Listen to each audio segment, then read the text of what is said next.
reflect those of Rogers or Rogers TV.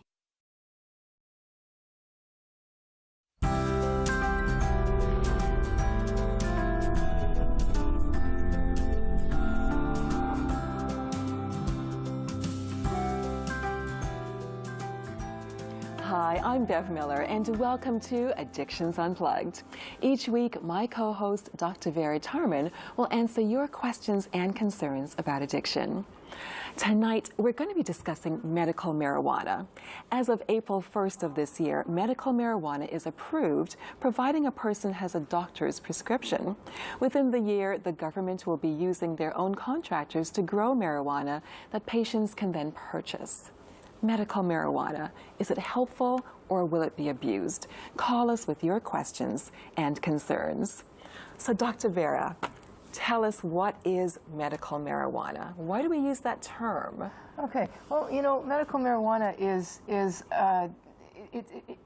let me give a little bit of history. Yes, please. As of April 1st, a pretty major shift in policy has occurred. Now it is actually legal for and expected that a doctor can write a prescription for marijuana, given that you have particular conditions. And before that, doctors were really kind of out of the picture. They were able to write something. I mean, there were two ways that people got medical marijuana. They either went through Health Canada and filled out this huge application that a doctor had to fill for them, and then they would be allowed to grow a certain amount on their own, or well, basically that was the idea. They would be allowed to grow basically enough for themselves and maybe for somebody else. Okay. Or the second way, kind of in a gray area, was where people would go to a compassionate club and have this card that the doctor would say, yes, this person has hepatitis C, or yes, this person has fibromyalgia, and would benefit from marijuana. And then they would have this card, and then they could purchase it at these clubs. So they'd actually purchase it a certain amount that they wanted. Right. That's how it was. And now the government's going to be growing it. Yeah, well, yes, exactly. Pretty so much. The government has stepped in, and Health Canada has basically said, we don't want to do that anymore. We want the doctors now to essentially basically take care of it and write a prescription. And where Health Canada is still going to be involved is they will now be the producers, or they will actually contract out producers. Right, right. Yeah, and so that's two major things. First of all, the government's going to get involved, presumably, so that there will be more control over the quantity and the quality. And then secondly, that doctors will be involved in terms of the amount and where it's appropriate and where it's not. I've got to tell you, reading this medical marijuana, it sounds like an oxymoron to me. I mean, and my first thought is, really? How is this possible? So the doctors are involved now. As a doctor, and the doctors that you know, are you guys comfortable with this? Well, I mean, that's really the key right there. The Canadian Medical Association has sent out a resounding no. They are not comfortable with this. Okay. And partly it's not so much because of the benefits or non-benefits of marijuana, which I'm sure we're going to talk about. It has a lot more to do with the fact that they've been asked to be basically the gatekeepers, the prescribers of this, without knowing anything about it. They don't know what the dose. They don't know what the strain. They don't know what conditions they should. I mean, they're basically asked to do something without knowing what they're doing. Right. So and from their point of view, this is way too premature. Wow. You mentioned the dose. So the doctor doesn't write out the prescription saying, take this much amount at such and such a time. They're expected to, but they have no idea how to do that. It's a little bit like if you were to go to a dentist, you've got a toothache, and the dentist or the doctor says, you're going to have pain. Here is a bowl of Percocets, and I don't know how many you should take. Take how many you think you should take, and you know, I'll let you figure it out, or maybe we'll just take a guess, a handful. I mean, we don't know, and that's a terribly dangerous thing to do. Absolutely, because is it safe? Is medical marijuana safe? And actually, as I'm saying medical marijuana, is it different from other marijuana? Well, exactly. Well, there we go too. I mean, who knows? I mean, there's going to be registered growers, but we have no idea I guess it's just it's a big unknown. Okay. Yes, there are particular strains that have particular effects. Okay. But the doctors don't know this stuff, and I know that there's the potential for training for doctors, but that isn't. It's all too premature, basically. Wow. I mean, I think what's a great idea is that they're wanting to put it on the table to research, because it hasn't been researchable because it's been illegal. You know, put it on the table, let's research it, and wait until we have some more work to. I mean, here's another issue. When we have a drug, usually you get the drug, then you've got to do clinical trials. Right. You know, we haven't done that yet.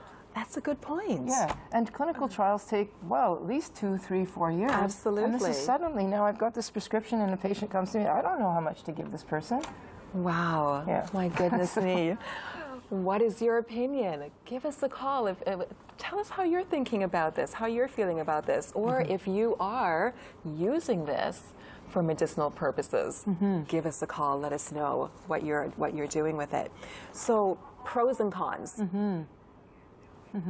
Are there pros? Well, I mean, there are benefits to marijuana, and I mean, I have to say again that we don't know enough about it yet because we haven't researched it enough in the context of the way that we're supposed to use it now. But I mean, first of all, I should also say that there is already medical marijuana that exists in pill form.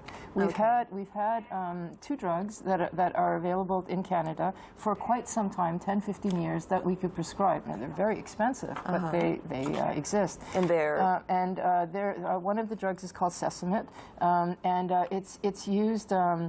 I mean, I used to use it in the 90s when I had a lot of HIV patients, because people were just terribly, terribly sick on the cocktails that were available, the meds then, and it helped them eat.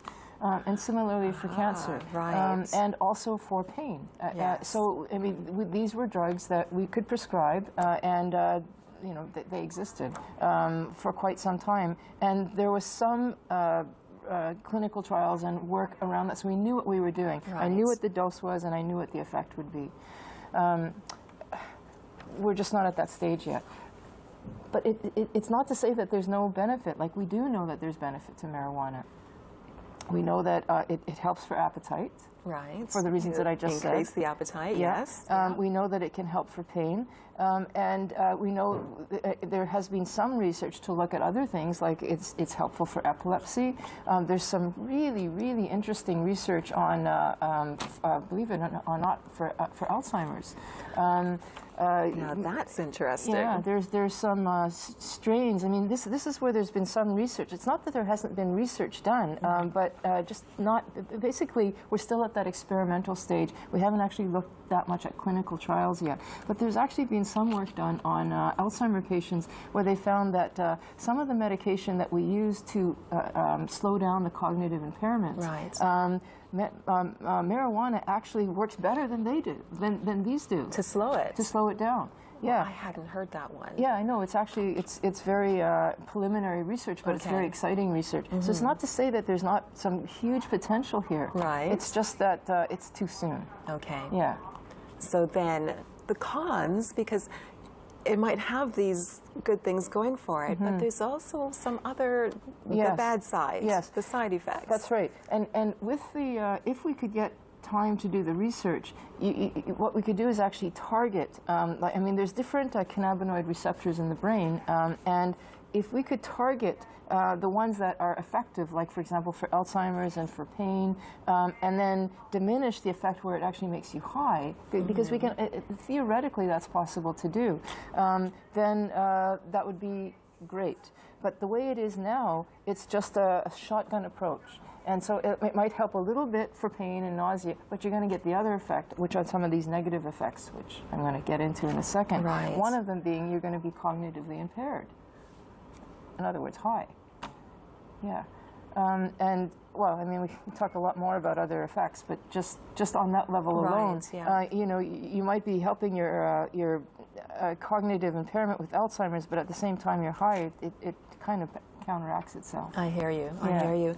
Do you use medical marijuana? Give us a call if you do, and let us know how this is helping you, or if it's not.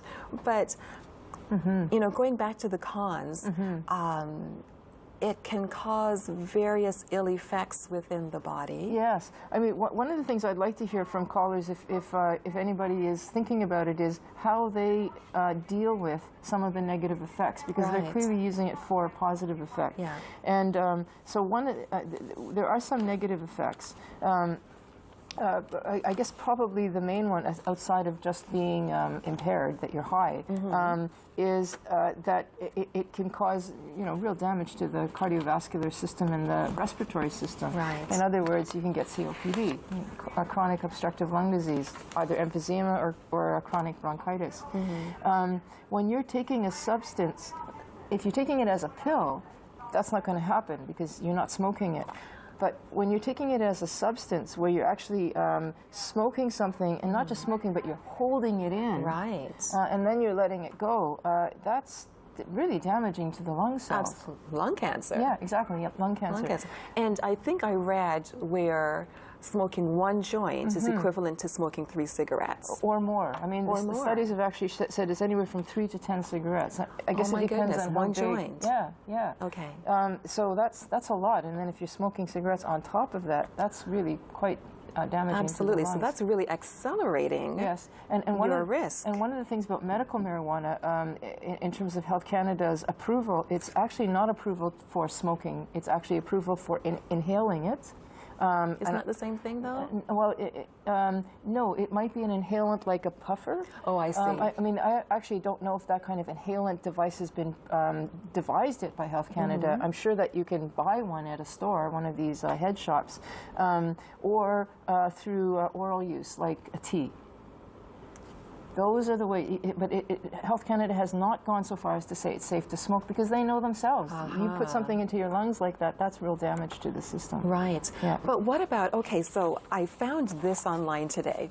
Marijuana vending machine debuts in Vancouver, where you can put in your $50 and you'll get a little sack, a half ounce of marijuana. Yes. And it's the type that you would smoke. Yes. So is that not them advocating for that, condoning that, well, or? I don't think that's a Health Canada approved vending box. Okay, all right, So. okay. Yeah, I mean, Health Canada has, if you look on their website, there is actually a website for Health Canada that actually will give you the list of licensed producers that you can go and purchase. I don't actually know if they're available, if they're actually got it available yet, but it's on the website. You can actually become a licensed producer if you want. It's going to have some very clear guidelines about how it should be distributed, how it should be measured, how it should be grown, et cetera. So I have a feeling the vending machine isn't that approach. So I have a feeling that is probably new, because it just came out. Yes, yeah. And my guess is that they're kind of putting their toe in the waters just to see how far they can go. Because all of this is, I mean, it's opened this huge door, and nobody knows yet, how are we going to legislate this? How are we going to control this? But, the idea was at the end of April that people who had their own capacity to grow it would have to stop, and they'd have to purchase it this way. That's right. But then so is that the government doing a cash grab? Well, you could look at it that way if you wanted to. I mean, you certainly could. I mean, there's definitely that cynical side of it. But anyway, the government recognized there's no way to fulfill the need that there's going to be, that we can actually, our providers will be available. So they've opened it up to within the year. So you can still grow your own, but the expectation is that you're going to have to close shop at some point and go to these, or try to become legitimate. Wow. Yeah. Well, if you want more information on the Health Canada information, you can go to our website, and you'll find information there about Health Canada and their regulations for medicinal marijuana. This is a really interesting topic tonight, and I know a lot of people are really looking at this because it can just open up a whole Pandora's box of things. Yes, I think it can. So that's going to be really interesting to follow. I mean, the fact that they've opened this door it's premature from a medical point of view, and really it's not that doctors don't want to do this, it's just they don't want to do this now with so little guidance. Exactly. I hear you. And you know what? Let's hold that till we come back. We'll be right back after the break with more help on Addictions Unplugged.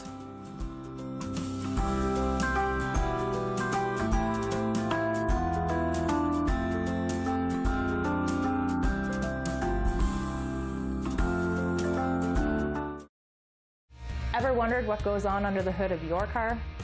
Join us for Drive and find out about auto maintenance and customization, belts and suspension, racing, and car culture. Drive, Wednesdays and Saturdays at 10 p.m. on Rogers TV. Show your team spirit, and you could snap up one of these Sony CyberShot cameras. And it's as easy as snap, send, win. All you need is the Rogers TV Fanogram cheer card. Pick one up at the game, on our website, or pause it when it appears on screen during the OHL playoffs on Rogers TV. Snap a selfie with the cheer card. Send it to our Fanogram Facebook page, and you could win a Sony CyberShot camera with the Rogers TV Fanogram contest.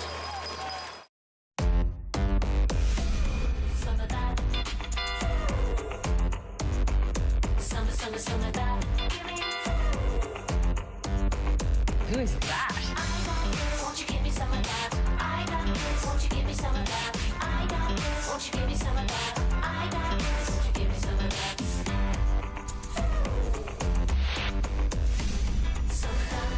Call 1-888-ROGERS-1 to order.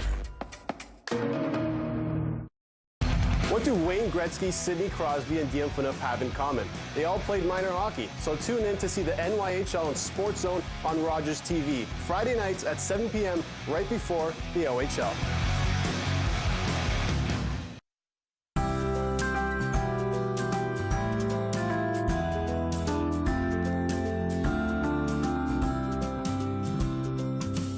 Welcome back to Addictions Unplugged. I'm Bev Miller, and joining me each week is Dr. Vera Tarman. Today we're discussing and taking your questions on medical marijuana. What do you think about it? Or perhaps you currently use marijuana for medicinal purposes. Give us a call with your questions or tell us your opinion. Dr. Vera, so going back to the medical marijuana, why do people use it? Excuse me. Well, you know, there's, like I said, there's some very good causes or very good uses for it. I mentioned, what did I say actually? Well, we know that, for example, it's very helpful for epilepsy. Okay. We know it's very helpful for glaucoma. It's primarily, well, we know it's for, that's what I said. I was talking about nausea and pain for cancer chemo and HIV medication situations. Probably now it's mostly used for pain. For people with fibromyalgia, sort of diffuse chronic pain where it's not really specified where. Okay. And I'm not really sure if to some degree it's not used also for anxiety or depression management too, kind of a self-medication purpose. Okay. I think that there's a lot of that. As we are an aging population, people are experiencing chronic pain more, like knee pain, back pain, neck pain, just generalized pain, and marijuana seems to help that a great deal, or at least that's what it's being used for. Yes, and I actually think that probably a large part of it is for mood moderation. Mood moderation. Yeah, in other words, to feel less anxious. Right, Yeah. exactly. Let's keep that in mind for a bit. We've got Sergey on the line. Sergey, are you there? Yes, I'm here. Hi, thanks for calling in. What is your question? My question is, okay, I use it for back pain, sleep, and appetite. My question is the prices at the clinics are so expensive compared to what you could find it elsewhere. So are they ever going to regulate the prices on it? You know, Serge, you've got you hit it right on the head there. You know, one of the things that the government has said about why we should have medical marijuana is it's here, let's make it legal, and you know, we've been putting people in jail, like so much jail costs, economic costs, have been to you know, put people in jail or fine them or whatever. Let's just legalize this. In other words, we're going to get rid of this underground market of marijuana. But in fact, Serge, I think you're going to raise you've raised a really interesting point here. The price of marijuana in the clinics is about the price of what it costs on the street. So if you are already growing it on your own, in your own backyard, which is tremendously cheaper than what you're going to buy from some stranger. Yeah, for sure. You're going to keep that market going, your own market, and sell to your friends because it's a lot cheaper than what the government is going to be charging. Okay. Do they allow you to sell to your friends? No, they don't. So that underground market is going to continue. Okay, and that's Serge, what you're saying. I don't think, if you're asking is it going to be any cheaper, I don't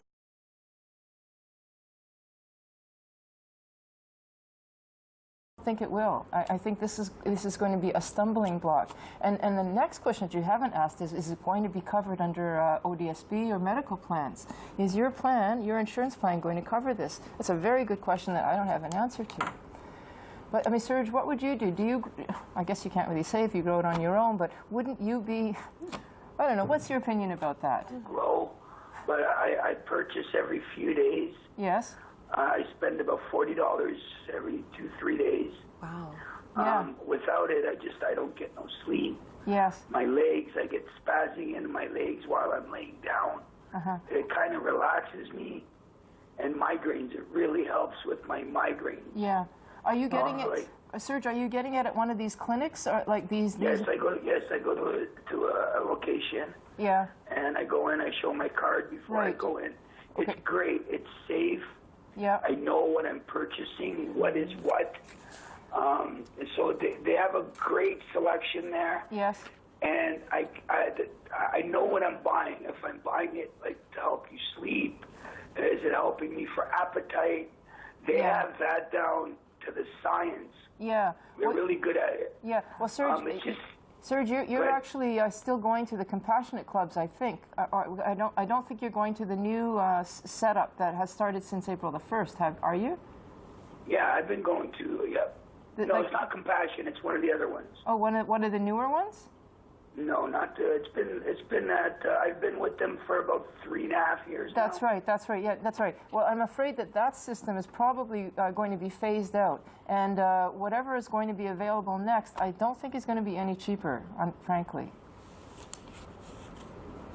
Some drug cards are going to cover it. I don't know. That's the question that I think we're all waiting for. I don't know.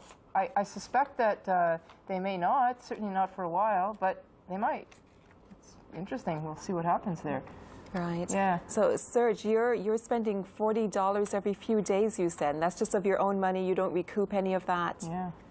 Well, there's me and a friend of mine. We both have a card, so we help each other out. Is the way we've been managing. Yeah. It's actually.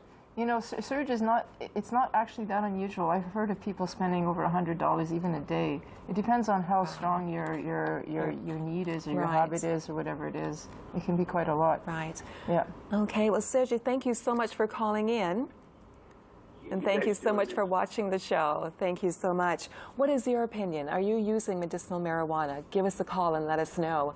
We have another caller. Monica, are you there?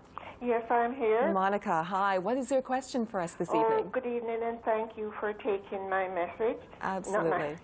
Taking my your call. Question and my comment. I have seen where marijuana has been used effectively with people who suffer from some eye conditions and some respiratory conditions. Yeah. However, my major concern is that I've also seen young people who have used marijuana. Yeah. They have lost their motivation. Oh, yes.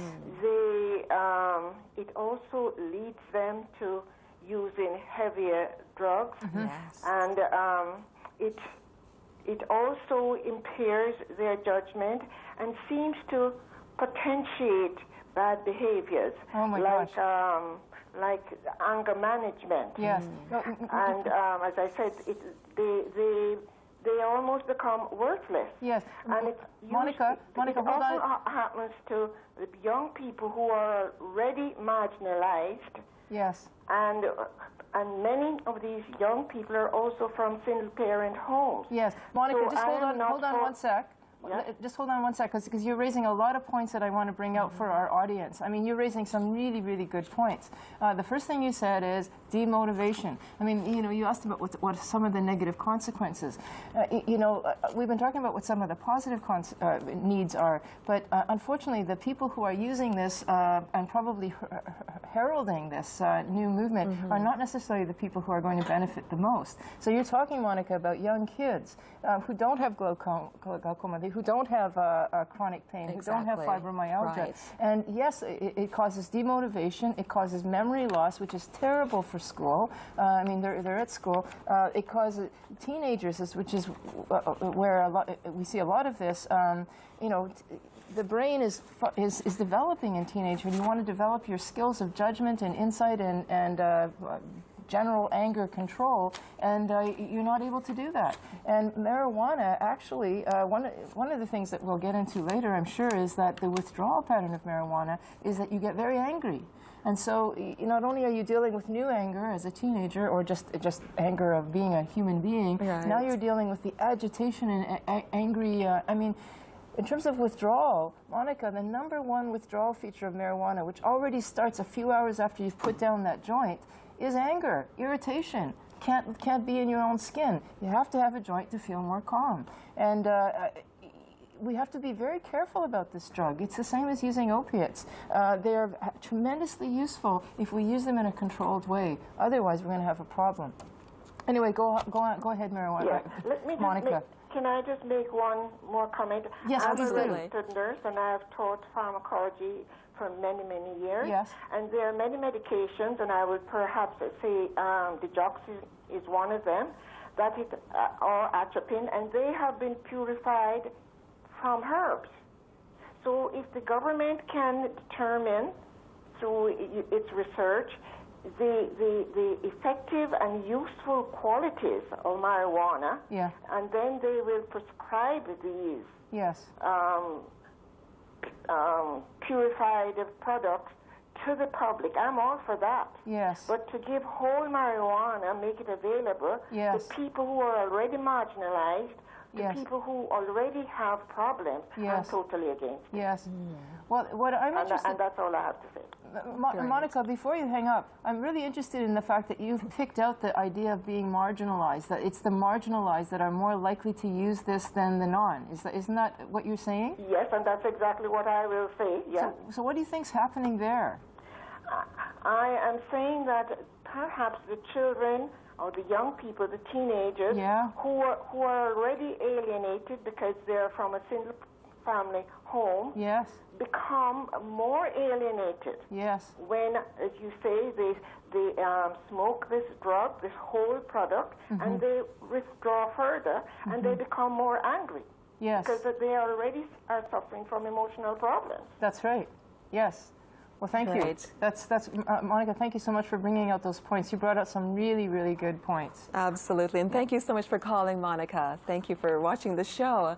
So tell us, what is your opinion? Are you using this drug? Has it helped you? Or what do you think about what we're talking this evening? Give us a call. Feel free to give us a call. We'll chat tonight. But listen, one thing that she mentioned, the gateway to other drugs. Yes. That's how a lot of this starts. You just start with a little bit of marijuana, and then we've got some stats here. 62% of adults who had used marijuana before the age of 15 have used cocaine at some point during their lives. Heroin. You go into the harder drugs. That's right. Dangerous, slippery slope. It's a slippery slope. I mean, even if you think about it, even tobacco was a gateway drug in that respect, but marijuana ever more so. And if you legitimate marijuana through calling it medical, I mean, it sends a message to the general population that, okay, this is actually not a drug anymore. This is a medication. It's okay. It's okay. And this is actually called the woodwork effect. People come out of the woodwork who would otherwise have said, no, I don't want to do this because it's a drug, who are thinking, well, you know, it's a medication, maybe it's okay. That's going to filter down to our younger population to say, what's the problem? It's okay. And, you know, we talked about this last week with the, peer groups and the importance of peer groups. Absolutely. we see that one of the things that's very interesting is that marijuana took a dip in its use prior to 2000, like in the 1980s, 90s, it kind of went down in use, and now it's coming back up again. It's you know, we thought that it was kind of, but now it's coming back up again. Exactly. And here's something else. The younger the age at first use, the higher the risk of marijuana dependence. So I guess throughout the lifespan, then you're just addicted to this thing. So the question, is it addictive? Absolutely it is? Is that the answer? Or? You know, this is an addiction doctor will say yes, and I'm an addiction doctor. I will say yes, it's addictive. And you know, you can ask the question, what is addictive? I mean, if it has a withdrawal pattern, which it does, then we can say that it's at least you become tolerant to it. It means that you, when you stop using it, you have negative consequences. Right.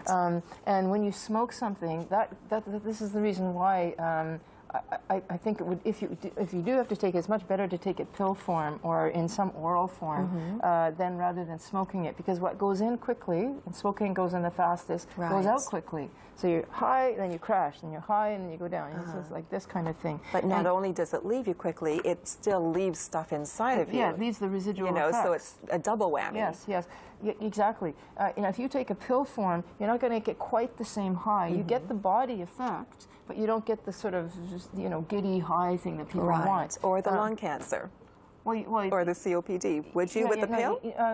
Right, you're not going to get that right, with the pill, exactly. You're not smoking exactly. it. But when you get this kind of up and down mood moderation, which I was calling it, it means that you're up and you're down, you're up and you're down, and then that means that you're going to start using it more, and you become psychologically dependent and also physically dependent.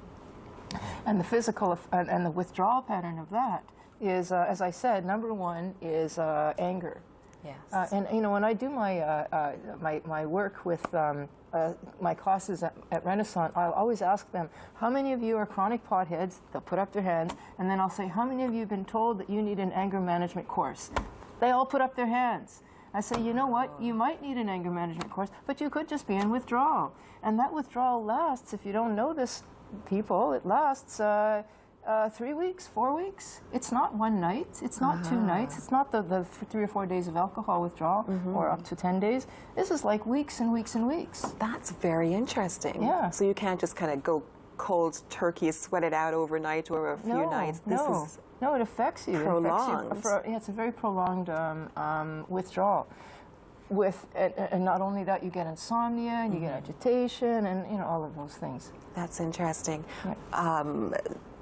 The gentleman who had called first mentioned that he needs it to sleep. Yes. You're talking about you get insomnia when you're trying to withdraw. Yes, that's right, you do. Okay. And what people do is they get hooked into a pattern that unintentionally, it's the same with sleeping pills and alcohol too. It initially makes you feel drowsy and sleepy, but what ends up happening is that then when you come down, it wakes you up. And so you get caught in this, so then you have to have more so that you can sleep again. And then you can't really get out of that cycle until you sit through 3 or 4 weeks of not sleeping, which is hard for anybody to do. Absolutely. Yeah, it's really hard. We've got another caller. Brian is on the line. Are you there, Brian? Hi. Hi. What's your question for us this evening? My question is, at what point does marijuana use become an addiction? And is that different from person to person? And that question stems from myself, who would use it probably 4 to 5 times a week, and about a small joint a night after work. So I would love to hear your thoughts. Well, you know, first of all, you know, there's a whole question about what addiction is, and you know, do you depend on it? Do you crave it? If you do you find that when you try not to, you have to anyway? I mean, there's that whole piece of, do you have control over it? I mean, I think I'm really one of these people that's convinced that you kind of know when there's a problem, because you can't stop when you try to, or you try to, you know, that sort of thing. My guess is that if you're needing to smoke it that much in a week, my guess is, I mean, why do you need to smoke? You said that you smoke it in the evening? Yeah, just to relax. Okay. After I work like a desk, a business job, so you know, stress is happening. So it just relaxes. Or if my mind races, I would use it. much like how prior I would have had a glass of wine or something every couple nights. Yeah. Well, so then that tells me that you're becoming dependent on something to help you relax, rather than knowing how to relax on your own or in some other sort of more natural way. Am I right about that? Yeah, for sure. Yeah. How do you feel about that?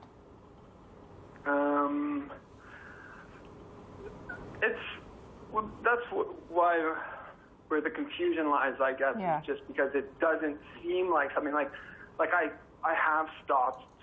Yes. Oh God, like I would stop every couple months. I would go a couple weeks without it, but then. And what would happen? Oh, it'd be fine, and then it would just be like, oh, okay, well, I might as well start again. Then it would get to the, the 4 to 5 times a week point. Mm-hmm. So maybe about $20, $40 a week. Uh-huh. Yeah, so. Brian, I would say that, I can't tell you if you're addicted to it or not without doing a whole set of questions, but it sounds to me like you're worried about it enough that you're calling and that you're thinking about it and that you've tried to stop a few times. That tells me that you're already a little bit worried about it. I guess the thing that I keep coming back to is, how do you feel about the fact that that's how you're managing your anxiety rather than finding another way to do so? And are you okay with that? Because you might be, it's like the person who's a functional addict. They're still okay. They're still managing their job. Are you okay with that?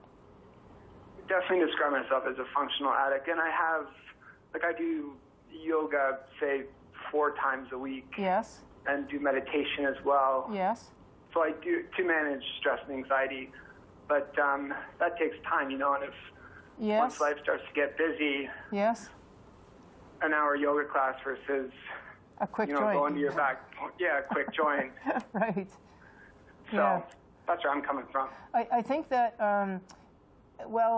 it sounds to me like, am I right in thinking that if I were to say that you were a functioning addict at this level, would you be okay with this? Now, I'm not saying you are. I'm just asking you, would you be okay with that?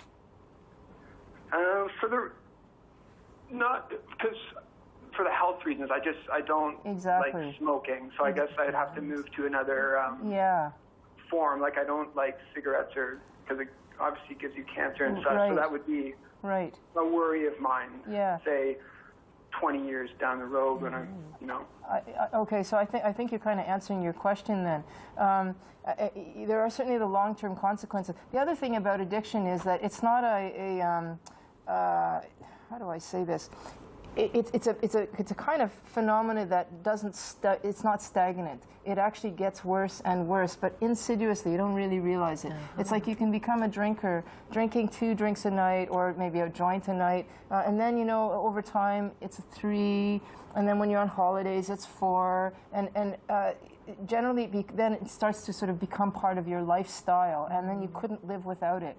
And it's not something that's stagnant at one point. It kind of is a snowball that grows, but sometimes you don't notice it until it's there. Right. And then you've got all those consequences. And then people try to stop drinking, or they try to stop smoking because they've got emphysema or something and then they can't. It's too late. Yeah. And is that because the body becomes accustomed to that small amount and you need more and more to get that same? Yeah, it's that, and it's also with the withdrawal. Okay. Because I don't know, Brian, but my guess is that if you have had a number of weeks under your belt of smoking, and when you now stop, remember I was saying about insomnia, the withdrawal pattern is not just 1 or 2 days, it's a few weeks, and you're going to be feeling more anxiety than you would otherwise feel, more insomnia, more difficult times to kind of settle yourself down. And that's going to take a little while. It's going to be harder for you not to pick up that joint to kind of stabilize. What ends up happening, it's actually called negative reinforcement. I'm not actually using the substance to get high, I'm using it so that I don't feel bad. And that's enough of a reinforcement. And the feeling bad is anxious. If I don't smoke that joint, I'm going to be anxious. Right. And so I'm going to pick that up, and maybe I'll stop tomorrow. Anyway, Brett, I think you kind of answered your question there anyway. great. Thank you very Thanks much. a lot. Thanks a lot for being a sport and calling in. Thanks so much for calling, Brian. What about you? Are you using medical marijuana, or do you know someone who does? Or what's your opinion about what we've been talking about tonight? Give us a call and we'll talk. You know, can I just, absolutely. Another question that I'd really like to wonder if anybody wants to make a stab at is, do you think that doctors should be the ones who are prescribing this stuff? Because I can tell you, doctors don't want to be. I'm glad they don't want to be. No. You know what happened there is that Health Canada, who was the one that was in charge of this huge application form, and I know this because I used to have to fill these out until I finally said, no, I'm not doing it anymore. They said, we have been, through the courts, pushed, because it's considered a human rights issue, that you know, Canada won't give treatment for pain. So the courts have pushed Health Canada to do this, and Health Canada has then pushed it to the doctors. And the doctors are saying, we're not ready for it, and not only are they not ready for it, but we're not legally covered for this. Like if somebody calls and says, hey, you told me to use this stuff 20 years ago, and now I've got lung cancer, right. I'm going to sue you. I'm not going to be able to get covered for that. That's an interesting scenario. Yeah, it's a scary one. This is why doctors don't want to do this.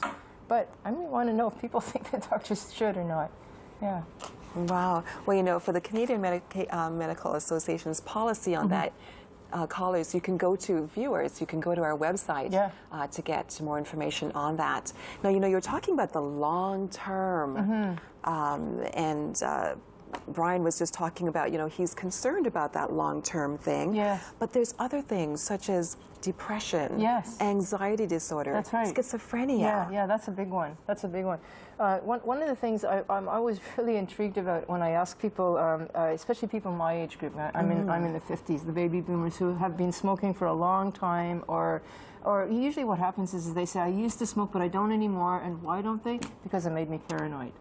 That's a standard one. It made me paranoid. And I don't actually know what that paranoia is about, but I do know this, that there is this huge connection between marijuana use, prolonged, especially young, like starting in your teenage years, and schizophrenia, development of schizophrenia in your teens and 20s. Well, you've got the statistics. Yeah, the statistics here, and I was astounded. Listen to this, and researchers in New Zealand found that those who used it by the age of 15 were more than 3 times 300% more likely to develop illnesses such as schizophrenia. Yeah, that's right. Huge. That's huge. That's really huge. Even more so than anxiety and depression. Even more so. So people are using it to treat their anxiety and their depression, but they're actually putting fuel into developing this. Now with schizophrenia, there's something very strange about that, and there's some really recent research that's just come out in the last year or two, where they've actually figured out a little bit about the genetics of schizophrenia. Okay. And what they've found is, this is very interesting, that there are 3 sets of genetic variants of schizophrenia, and that the people who smoke marijuana in one set will not necessarily get an increase in schizophrenia. The second set, they might get it a little bit more, but then there's this third set, and this is like having a Russian roulette gun. It's like instead of this much, it's like this much. Okay. So that the person who smokes pot, who happens to be in that particular, has that variant, is like really likely to get schizophrenia. And do you know if you're going to be that person? I mean, really, it's like Russian roulette. Exactly. And it might explain why it is that some people, this huge development of this huge association, because we don't really know what the cause is, between marijuana use, prolonged daily use, and by the way, women are really susceptible to this, and schizophrenia. Interesting. We've got Gloria on the line. Okay. Gloria. Gloria. Hi, good evening. Oh, what is hi. your question? How are you? Good. I just want to say, yes, Dr. Vera is right on. Right? She's absolutely right, because there's a lot more that she's saying everything right, because we lost a whole generation. Okay? My brother's in his 50s. He grew up with the Italian boys, went to school. My sister. And also, there's a lot of, you'd be surprised how many functioning addicts there are out there working, and you can't tell. Yep. But, Dr. Vera, yes, okay. This young fellow that just called, he's taking it occasionally for, work, blah, blah. Yeah. Also, the word people should use more now is habit. It gets to be a habit. They cannot do without it at night, and then it's stronger. Yep. They need stronger, stronger, stronger. That's where you get into the black, what do you say, that stuff you smoke. And then that's where you get into the needles. And then that's where you get into maybe losing kids, which we did about 4 years ago. You know, we lost them. They went to, they died because of overdose. That's a word. Yeah. Yeah. A whole generation. I'm in my 70s, but my brother, sister, his boyfriends, his friends, his boyfriends, and my brother now, thank God, he's been clean for 12 years. You're saying that they started with marijuana and then moved into the others? With marijuana. Started with little cigarette. Oh, come on, cigarette won't. Marijuana won't hurt you. Yeah. And then they use, I guess you use it for such a long period, Dr. Vera. Then they wanted stronger. Stronger. And then they're introduced to even stronger. Yeah. And Gloria, the other thing is that when you saw people, because you're older, you saw people in your younger years, they were smoking marijuana that wasn't as potent as it is now. So I mean, in a sense, they thought it was a pretty soft drug then, and maybe you could argue that it was, because only 5% THC, which is the stuff that makes you high. And now we're looking at marijuana that is, 20%, 30%, some of the synthetic stuff even higher. So we are talking about a drug that's much more potent. But anyway, go ahead, potent and stronger, and you don't know who you're getting it from if you're getting it off the street. Yeah, that's right. That's right. Which is the point about medical marijuana. The government can regulate it and make it safer in that respect, if you see it that way. Even though it's going to be supposedly by the government, they can only watch it so much. Say I use marijuana medical from the government, and I have to show that I do. What is it for me to 2, 3, 4, 5 down people out in the street? Oh, here I can. You know what I'm saying? Yeah. Well, that is likely what will happen. I mean, that's what happened with opiates. It's called diversion. A person legitimately gets it prescribed, and then they give it away to somebody else, or it's stolen from them, or they actually there's unfortunately to say it, there's a number of people who, especially in retirement, where they can get that stuff quite easily, supplement their income by selling it. I mean, where are we getting this opiate epidemic but through legitimate prescriptions? And I'm fearful that the same thing's going to happen with medical marijuana. Yeah. Why there is such a push. I've never seen such a push in all my life. Yeah. Letting the children, letting the girls and boys smoke it openly on the street. Yeah. I mean, that wouldn't be allowed. My father and mother would have went down there and dragged me. You know what I'm saying? So, why we are allowing such, what's the word for it? To show it openly and do it openly. And nobody's going to stop you. Right. We want this. It just seems if you protest enough, you get what you want. Well, that's exactly what happened in this scenario. That's exactly what happened. And unfortunately, the bad side is going to overwhelm any of what potential positive there is. Anyway, Absolutely. Gloria, we want to thank you for your call this evening. Thank you so much for watching the program.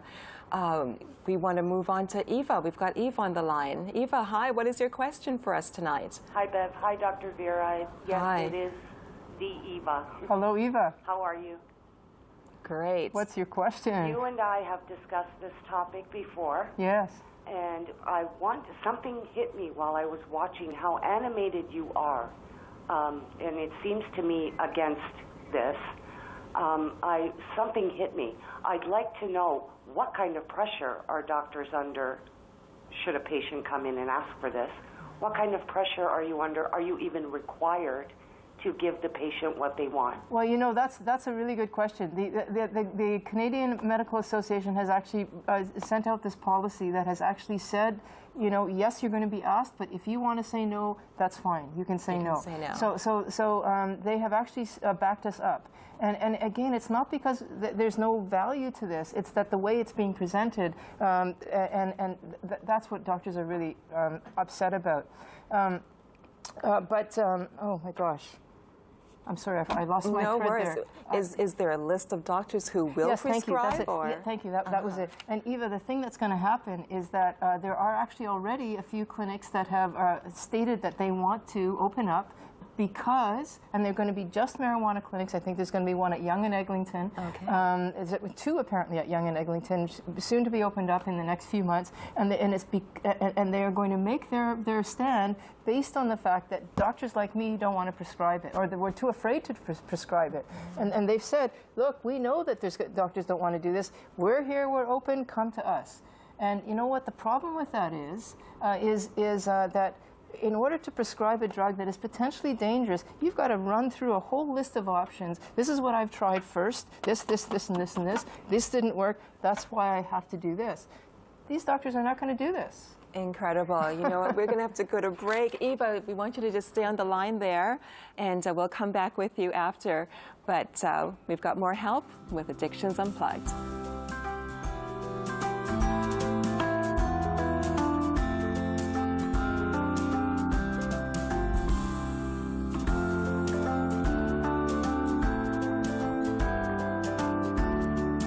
Think you're good at spelling? Think again. Your word is licentiate. Licentiate. Peccary.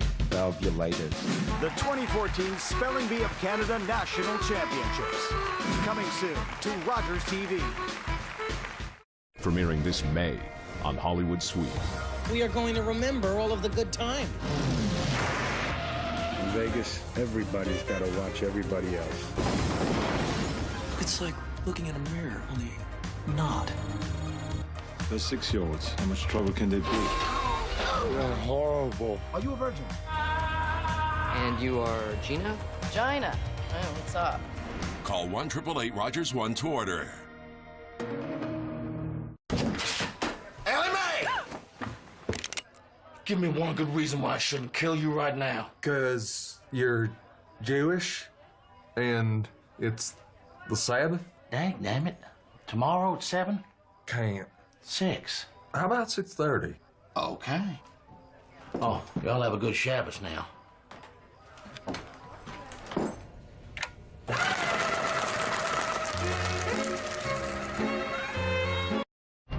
There's only one place you can catch intense, hard-hitting women's roller derby. Rogers TV. Tune in and buckle up for exclusive action from Toronto Roller Derby. All airtimes at rogerstv.com.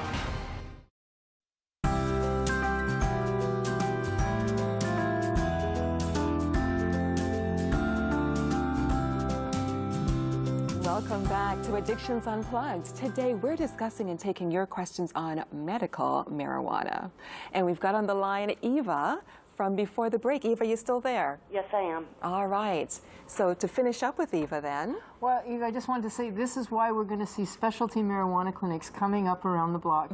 And I know that doctors have already said, well, let's just see what happens to them because we don't know what's, if they're going to be all that solid in terms of their own legitimacy. But we're going to see what happens. Anyway, Eva, thank you for bringing that up because it was it's a really important point. I was actually really hoping that you would say that they weren't going to require you to do it. It flies in the face of all the work you've been doing for the last 2 decades. Yeah, well, thank you. Absolutely. Thank you very much. Eva, thank you so much for calling. Thanks for watching. Yeah. Eden, we have Eden on the line. Eden, are you there? I am here, yes. Hi, what's your question? Hi. It's more of a comment. I know that Dr. Vera Tarman is a specialist in this area, but over the years, I've been prescribed different medications that my doctor was worried that I was going to become addicted to. One was Furanol C for migraines. Yep. I mean, I am now addicted to alcohol. I can't even get help for my alcohol addiction, but I never got addicted to medications that helped me for a very specific purpose. I also, not recently, but within the last 5 years, used organic sativa to help me with anxiety, and I found it enormously helpful for me. I'm not necessarily asking for a medical marijuana prescription. However, I couldn't get adequate help for my arthritis because maybe my doctor didn't want to prescribe, heavy opioid painkillers. And I can't get help. I can't get adequate help for alcohol addiction. So those are things that already are in place and that the government knows about, medical professionals know about. They're worried about new addictions to marijuana. For sure, but that, frankly, I mean, I would be considered an addictive personality, and I am not addicted to opioids. I'm not addicted to barbiturates. Eden, we have to cut you off, but I do want to say that your story is exactly why this is such a controversial issue, because it's not so clear cut. I mean, it is addictive, and yet it's still useful, and it sounds like you're right in the middle of that quagmire. I mean, it's not a simple issue. And by the way, if you should, I mean, just for people, if you know, there's actually a 12-step marijuana anonymous program. Like there is actually help out there if you decide that you are addicted to marijuana. Okay. I think we have to move on. Right. Eden, thank you so much. I hope that answers your question, your comment. Thank you for watching the show. Andrea, we've got one last caller before we go tonight. Andrea, are you there? Hi there. What is your question? It's a comment and a question. Okay, great. But I have to be honest and express my frustration in response to, you know, like a very typical medical community response to medical marijuana, and, you know, that is so tightly correlated to this horrible stigma. There is so many medications out there that have risk that you prescribe. Yes, you're right. With much less research that marijuana has for certain certain diseases such as MS. Yes. So you know, you're saying if a possible consequence would fall on you as a doctor, but why is it any different than any other medication that you prescribe? Okay, so your point is actually really a good one, and we don't have to look further than just the opiates, which are a huge problem, prescribed quite liberally. Sleeping pills, huge problem, prescribed quite liberally. So you're quite right. We shouldn't really be trashing marijuana or being afraid to prescribe it when we're so happily prescribing these other very, very dangerous medications. I personally would say I think we should use all of this stuff with much greater caution than we do, including those. I mean, as an addictions doctor, I've become very, very, very cautious about all medications, and to use them, yes, where they are appropriate, but to also be very cautious. Yeah, I think. Yeah, absolutely. So I mean, I get what you're saying there. We're on the same page with that one. Right. To the difference of why it would fall, the risk or of a consequence would fall on you, whereas other medications would not?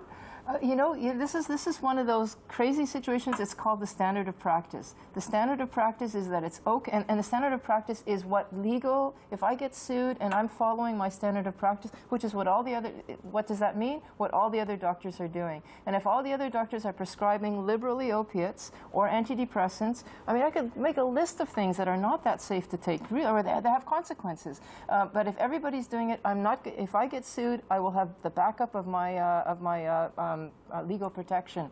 But marijuana is out there. I'm going to be waiting out in there where not that many people want to do it. They're all afraid. I'm going to be left on my own. And this has just solely got to do, not with the science, it's got to do with the way the situation is right now, standard of practice. Wow. Andrea, we want to thank you for your call. We're going to have to wrap things up as our evening comes to a close. Yes. But thank you so much for watching the program. You've got a saying that you like to say each week. I like to say, you know, this show is called Addictions Unplugged, but, you know, the power is ours, and let's take it back. And that includes, how do we take it back, really quickly?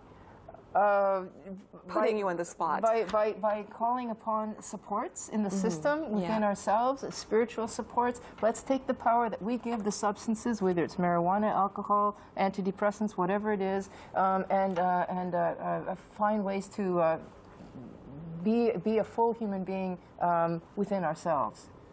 That's powerful. Yeah, well, that's my hope. That's my passion. That is fantastic. That is fantastic. Well, talking about medical marijuana tonight, and we're just coming to a close. I want to thank you for all the great, powerful information that you've given to us. We're out of time. On behalf of my co-host, Dr. Tarman, and myself, I'd like to thank all of our callers and you, the viewers. We will see you next week. Thanks for watching.